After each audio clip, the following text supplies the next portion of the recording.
What's going on, everybody? UFC Fight Night, DeRitter and Whittaker wrapped up about 2 days ago. And it was a good-ass fucking card, man. It was a good card. I got a lot of fights wrong. I did fucking dog shit on this card.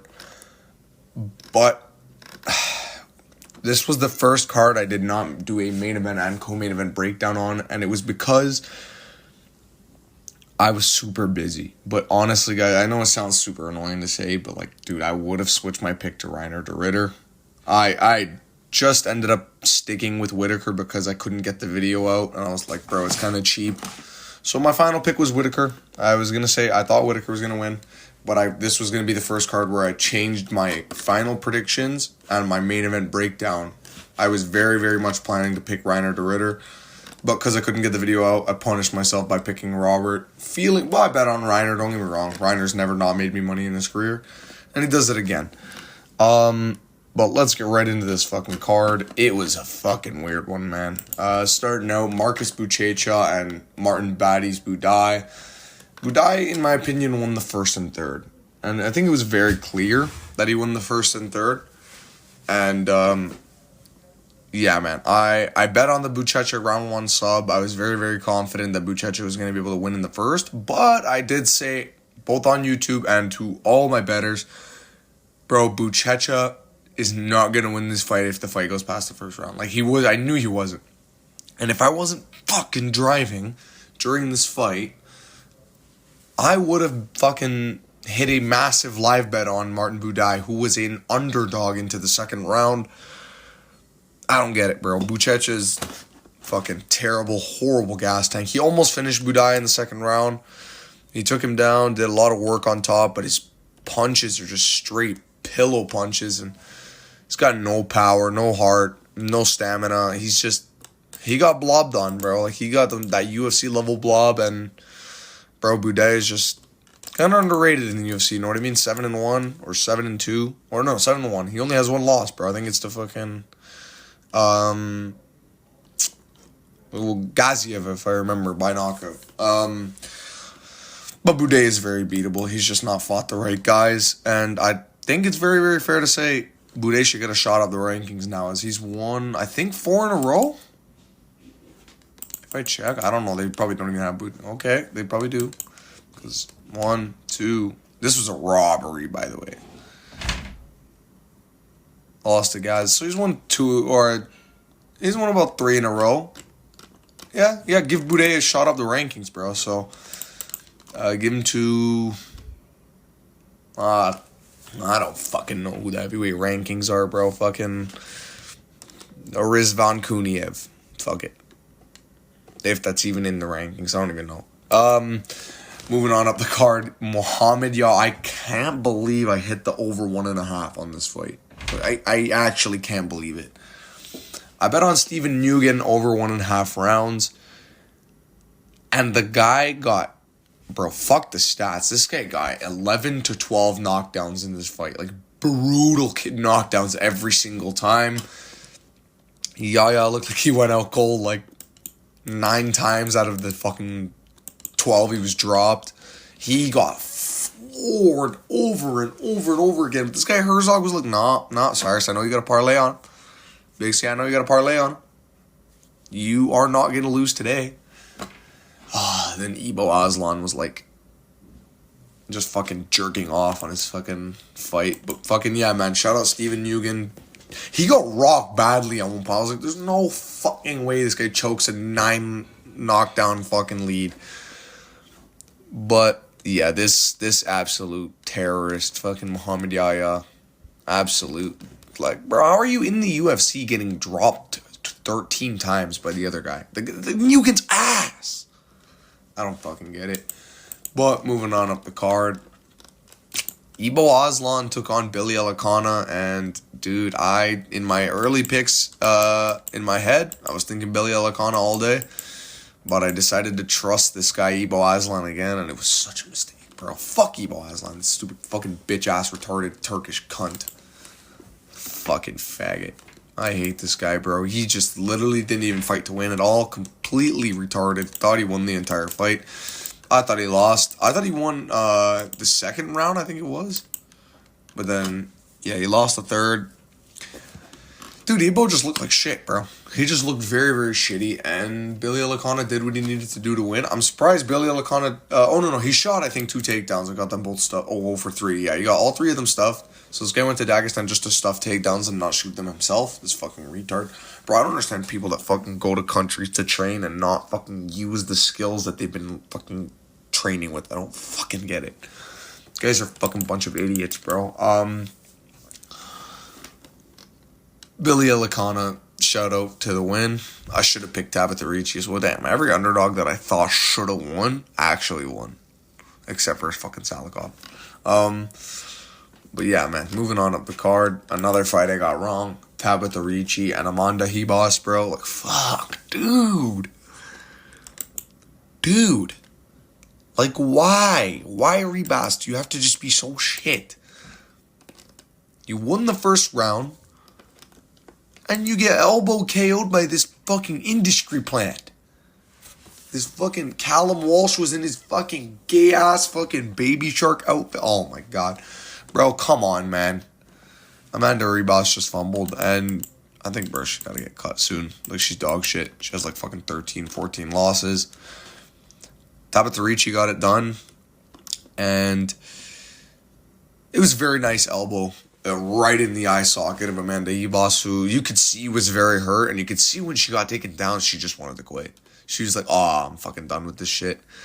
Yeah, man. Tabitha Ricci actually knocked her out in round 2. I don't fucking believe my eyes. Fucking women's fight. The only fight I thought was going to go to a decision for sure, doesn't. Moving on up the card, David Dangerous Grant. This one I'm not even mad at. My boy, Crafty Davey. Davey Grant, bro, he's a fucking monster. He's so fucking good and crafty at his age, bro. This guy just knows how to form that fucking mid-fight adjustment, bro, that fucking fighters just can't seem to do at a young age. I don't get it. Davey Grant's fucking machine, man. He's very, very clinical to watch. He fucking pieced up Damon Blackshear at all points of the fight on the feet. And, bro, he just gassed him out. Body work, nice straight to the body, head up top. He was landing a lot of clean shots.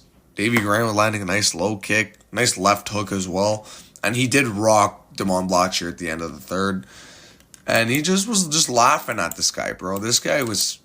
After the first round, Damon looked like he fell off of a cliff. And, man, I thought Damon was going to win this one, surely. I thought he was going to win this one by finish. Shout out Davey Grant, man. He fucking keeps proving me wrong after 2 double neck surgeries. This guy survives rear naked choke down. I don't get this guy, Davey Grant. He's a monster. But moving on up the card. Oh, my God. I just couldn't get a fight right, bro. I just couldn't do it. Carlos Leal comes out there like he's fucking Connor. This guy's double reaching out his hands, shooting his chin back up in the air, and rushes right into a flatline right hand. Like, it was hilarious to watch. I couldn't believe my eyes. Oh, my God, Carlos Leal, you're such a bot, bro. I don't get it, dude. I don't fucking get it, man. You're such a bot. I knew Morono wasn't too good of a win, and I did think Salikov could. I think I said it in the video, bro. Leal pulls back really weird. And I think I said if Salikov reads it, he can time him and knock him out. And I said it during the fight. Right away when the fight started, I was like, oh. So Leal's got to watch his chin, and he got fucking slept, bro. It was a very nice right hand from Salikov. One of those KOs where, dude, I wasn't even mad that I lost my bet. I was like, what the fuck? What a shout-out knockout. And he flatlined him at 41 years of age. I know Leal's an unk too, but damn, bro, he fucking stiffed him. How shit is Renat really is my question. How shit is Renat really? Moving on up the card, Brass, Mitchell, brother. How the fuck they put this shit on the prelims, bro? I know the fight wasn't that good. Saeed didn't land 100 strikes. But yeah, dude, Saeed lost this fight very, very clearly. He won the first. He lost every moment of the first round, but then landed a knee. And then Bryce took him down in round 2, controlled the shit out of Saeed. I knew Saeed's a bum, bro. He's just going to slow down, bro. Saeed's shit. He's a little inbred rat. And my Christian brother, Bryce, he got it done. I knew he was going to have that farmer strength over him. I knew whenever they'd get in the clinch, Bryce would be the way stronger guy, and he was. He was way stronger, and he's had way better jiu-jitsu than Saeed. Saeed just has a guillotine, dude. He has... And the thing is, when you just keep using a guillotine and front headlocks and things, because, bro, in wrestling, your head will control where they go. If they're constantly jumping a submission that's targeted towards your head, you're going to just dive them towards the ground and they can't do shit. It's just, I know it's hard to explain, kind of, because to a non-wrestler, it's your head is stronger than a lot of the rest of the body. And Bryce Mitchell's head was guiding Saeed straight to the ground, knowing Saeed was going to jump on those guillotines. Saeed had a very tight one in the third, but Saeed didn't control it at all with his body, at all. Like, he had no body control in that fight with the guillotine, and I knew Bryce was going to get out right away. You could see a little wince on Bryce because it was fully under the neck, but he wasn't using his chest to push it down or anything. And, dude, Bryce ended up on top, had Saeed, and it didn't do too much damage, but Saeed threw up a submission attempt, got reversed, and that was the entire round. Like, I'm not giving a guy a fight for a submission attempt that wasn't that deep anyway. It was deep for a second at max. But, yeah, man, Bryce Mitchell got it done. And this is where we started to heat up on the card. As Bogdan Guskov, my underdog, Abel Anthony Smith. I don't know what the fuck was the odds, bro. It was very, very easy money on Guskov knockout. Like, very easy money to win this fight by knockout. I fucking knew he was going to chin him. In the first round, I called it perfectly. I said it was going to be a first round flatline KO with a right straight. I knew exactly the punch that would land. I said it would be as Krylov throws a leg kick as well. Go look at the video. And I said he was going to ground and pound Krylov out cold as well. So, I nailed this pick. And Bogdan Guskov absolutely did exactly what I thought. Dude, Krylov, you could just tell he was going to get fucking flatlined. And, like, what did I say? I said Bogdan warms up into the first... After the first minute, he warms up. And he has his hands down because he makes you think, oh, this guy's hittable. He leans just out of the way and he cracks you, bro. He's got very good distance management. And Bogdan Guskov flatlined Nikita Krylov. And his last two KO losses, Krylov's, have been by straight shots. Reyes with a straight left, Bogdan with a straight right. So Krylov's really got to work his defense and really got to work how open he is coming in on those low kicks. He really just couldn't do shit to Bogdan Guskov. And I think he should have mixed the takedowns in a bit earlier. I think him standing and giving Guskov those reads really early was those chances for Guskov to knock him out, and he knocks him out. Krylov rolled for a leg lock, which ended up getting his back turned, which Guskov's got nasty power on the ground. Like, it's weird. He, like jogs your head back, and I'd love to fight Guskov one day. It'd be a great fight. And, yeah, man. Nikita Krylov, fucking monster. But moving on up the card, Asu Almabayev. He put on a clinic in this one. What? Ochoa had 118 strikes? I think he started to do good in, like, the third, right? Yeah, he started to do... I thought Ochoa could have won round 3 because he kind of, like, was starting to stop Almabayev's takedowns. But I think 30-27 was even arguable. And I think Almabayev really easily won this fight. I knew exactly how he was going to control... What did I say? Shoot-to-box guys just don't beat Caucasus Mountain fighters. They never do. They never can. They never will because they jump submissions. They're way too open with their strikes, and they're just too susceptible to takedowns. The takedowns give them too much control, and they're less physical people than them. These guys out-physical them every time and mog them on the ground. This guy Almabayev was landing shots, grinding on Ochoa's gas tank, using small neck cranks, small... fulcrum chokes, just small little things to annoy Ochoa, and it tired Ochoa out a little bit. You could tell Ochoa was still a little fresh, but his finishing ability was gone by the third round, and shout out Asu Almabayev coming back after the Manel Cap eye poke fest and destroying Jose Ochoa, who's a highly touted prospect in this division. And yeah, man, I'd love to see Almabayev get another fight up the rankings. Moving on up the card, Shara Bullet Magomedov takes on Marc-Andre Barriou. And this was an amazing fight. But, dude, this fight really did show me Shara's shit. Like, Shara couldn't knock him out with brutal clinch knees. He has no ball. I told you guys, this is why the fight... I said Shara's going to win by a head kick knockout, but I said in the video, he has no power in his hands, and if he doesn't find a head kick knockout, the fight is going to go to the decision. Because I knew this guy can't get respect with his punches. He has no power in his hands. And Barriou has more power than him, rocked him bad in round 2. Shara rocked him too. Shara was about to finish him before Barriou rocked him. But then Barriou turned him into JDM, bro. Fucking had his nose all sideways. And, you know, Barriou did lose this fight in the clinch. And he did a very good job of walking Shara down. But he did a very bad thing, which was walking Shara down but not closing the space with strikes. And because he couldn't, like, you don't just walk into someone's range and then get to work. You walk in working.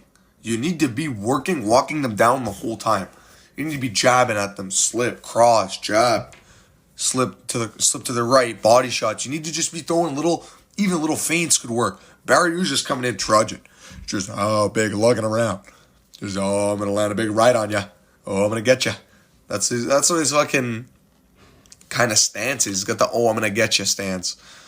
But, like, that doesn't work in MMA. It really doesn't unless you're like Michal Oleksiejczuk. That's the only guy that can do it. I don't know why. You can just trudge forward like a retard and land a big right and knock you out. But I don't think anyone else can do it. I don't get it. You need to just put something out there, man. Put something, a jab across to the body. Maybe 2 body shots. Maybe a nice right up top. Throw something as you're going into range so the guy can't pick at your leg and walk away. Free. Plus, whenever Barriou got hit, he never hit him back until he was in the clinch. This was his problem. He waited way too long to be in the clinch. And I knew Shara Magomedov was going to win this fight. Very surprised he didn't knock him out. He almost did at the end of the third where he dropped him with the knees to the clinch. Very good fight, though. Very good fight. Shout out both men for giving us a war. And, damn. Going to war with MAB is crazy. MAB. But moving on up the card. Oh my god, dude. Please tell me y'all seen the previews for Marcus McGee and Jan. McGee gotta be the ugliest nigga I've ever seen in my life, bro. He is hideous, bro. He is fucking... Bro, this guy looking like fucking Lauren Murphy transgender version, bro. Like, Lauren Murphy did steroids and turned into a dude, bro. Like, he looks fucked. I'm so happy. I mean, bro, I called this fight again. Another fight where I called it dead even. Or dead on. Not dead even, I'm retarded. I said Petr Yan was going to lose the first round. McGee was going to have good success in the boxing, land some good shots early. Jan's going to make the reads like he always does. I said he was going to drop McGee, which was wrong. I did say it would be a hook straight dive. That was the big shot, and that was the big shot that stumbled McGee and changed the tide for Yan. So round 1, McGee did really good with the striking. It was very close. Could have even been Jan's round. But then McGee got caught pretty badly in round 2 with the left hook right straight, and it cut McGee just over the right eye. And then Yan just started to have the catch and shoot gameplay. He was really leaning into that catch and shoot style for this fight. I know he does it a lot, but like for this fight, almost everything he did was catch and shoot. He was catching, landing a 2 over the top of McGee's shots, or he was catching, landing a hook, and then another hook over the top of McGee's shots. He was always waiting for McGee to throw first. And it was kind of weird because you didn't see Yan lead as much. He didn't use as many kicks, but his uppercuts were very nice. Digs in the clinch. Lands very big body shots, and Yan did very good. I thought he won this fight 29-28 very clearly on the scorecards. And, yeah, man, shout out Petr Yan, one of my favorite fighters. If I did a main event breakdown or co-main event breakdown, y'all would have been glazing. And if I did a main event breakdown, I would have switched the main event breakdown to the Diddler, who I bet a lot on, and he made me a lot. But what a fight it was, man. Whittaker was my final pick, so I technically got this one wrong, guys. You guys can flame me in the comments below if you guys want. But guys, what an absolutely good-ass fight. I see people saying this fight sucked. The only round that I think sucked was round 5, but it didn't suck because DeRitter is very active in the clinch. And it's very funny to watch him diddle on people.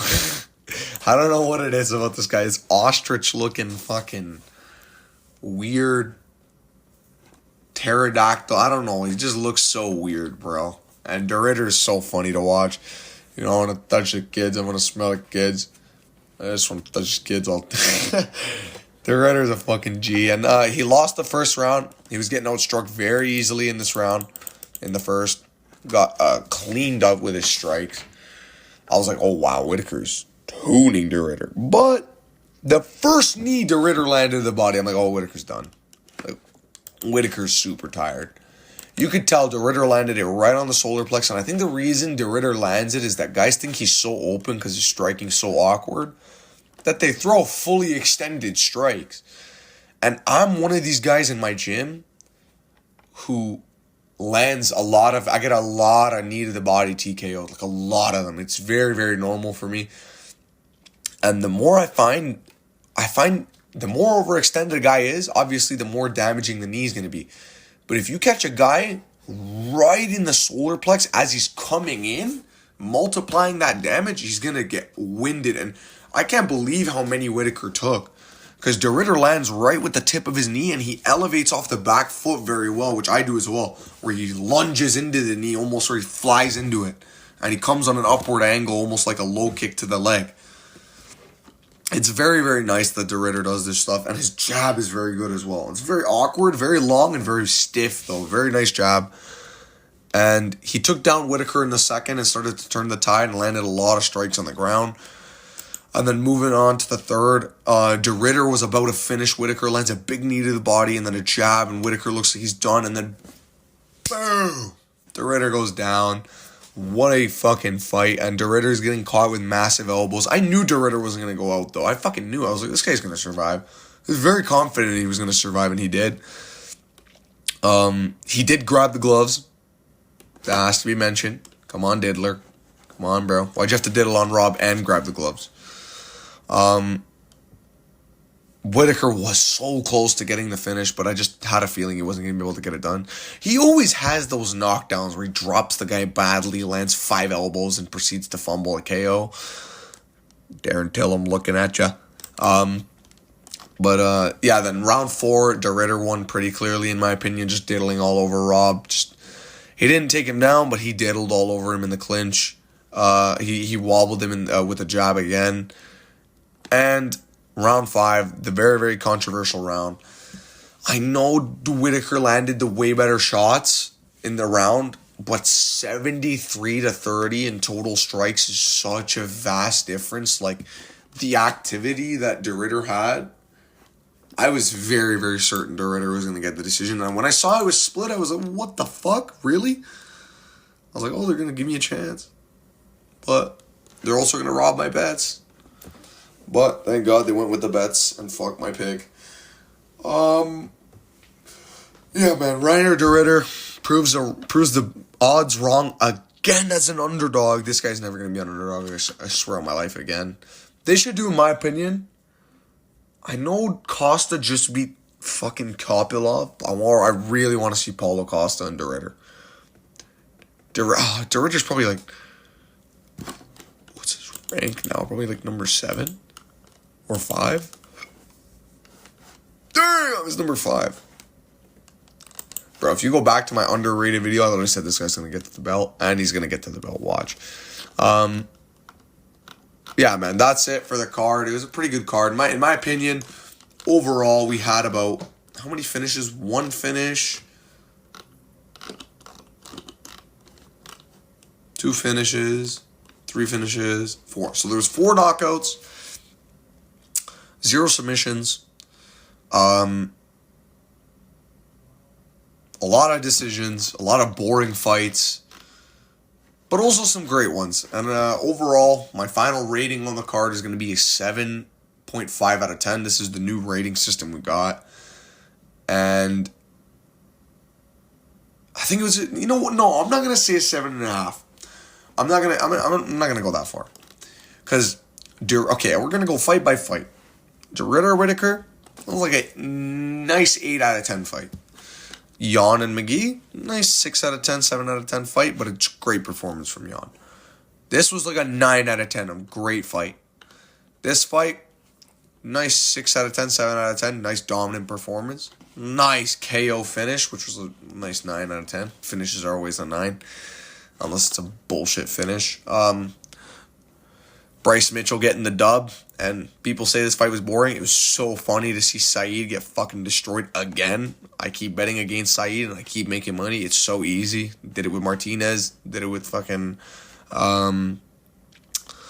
what's his name? Vinny Oliveira. And now I did it with Bryce. So this is a nice 7 out of 10. And shout out the verse he showed out at the post-fight interview. Salikov proved me the fuck wrong and fucking surprised the shit out of me. This was a big surprise on the card, so this was a nice 9, 10 out of 10. This was a big 10 out of 10 moment on the card. Grant showing that crafty performance, giving it a nice 8 out of 10 performance. Tabitha Ricci getting a KO in women's MMA, gotta give it an 8 or a 9. Ibo Aslan, especially fucking saving us another round of women's MMA. Thank you, Tabitha Ricci. Ibo Aslan, this fight was a 1 out of 10 straight dog shit can fight. One of the worst fights I've watched of the year. This was one of the funniest fights I've ever watched in my life. So this was a 10 out of 10 performance by Steven Eugen, and it was so funny to watch. And then Buchecho's fight was just frustrating and fucking hilarious to watch. But it was like a 4 out of 10, 5 out of 10 fight. But yeah, man, overall, I'm going to say the card was a 6. A 6.5. I'll say a 6.5 out of 10 for the card. It was a very, very fun card. At some moments, very, very shitty. At others, let's check what I went on the full card. So that's 0-1, 1-1, 2-1, 3-1, 4-1, 5-1, 5-2, 5-3, 5-4, 5-5, 6-5, and 6-6. So we went 50% on this card. We did dog shit. And, yeah, man. Thank you guys so much for watching. And that's the video, man. Peace.